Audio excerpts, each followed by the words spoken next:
है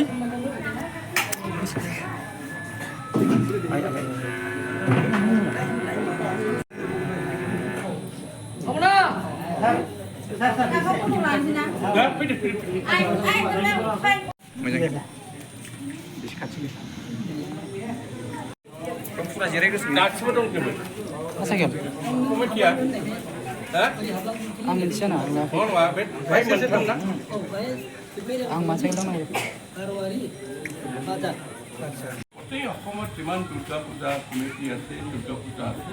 প্রত্যেকটা কমিটি বিলাকক 10,000 পূজাৰ কাৰণে পূজা কৰাৰ কাৰণে অনুদান দিছে আৰু সেই সূত্ৰত এই নতুনকৈ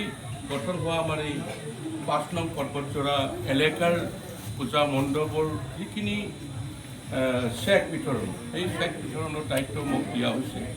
এই হিচাপত আপোনালোকৰ ইয়াত ফ্লিপকাৰ্ট তিনিটা আছে এই তিনিটা চেকখন মই আনিছোঁ এতিয়া কথাটো হৈছে যে ধন্যবাদ गिबि गिबियावनो दिनै नोंथांमोननि बे चेनेलनि जगे आङो दुलाराय रायजो राजाफोरनिसिम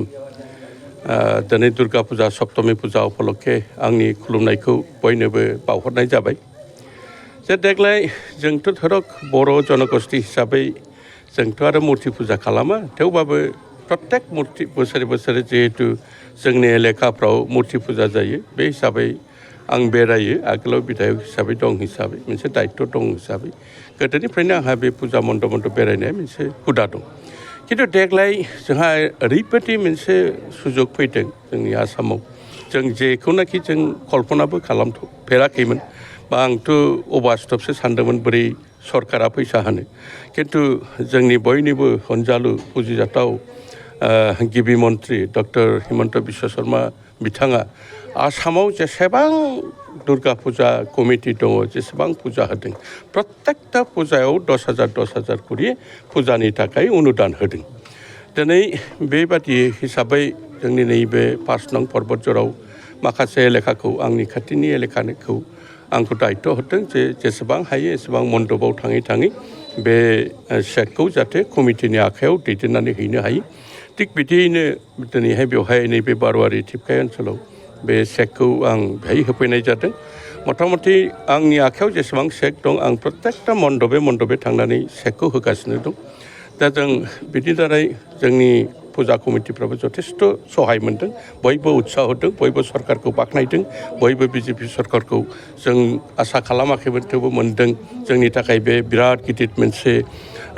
सहाय जादों ओरैबादि बयबो मोजां मोननायखौ फोरमायदों बास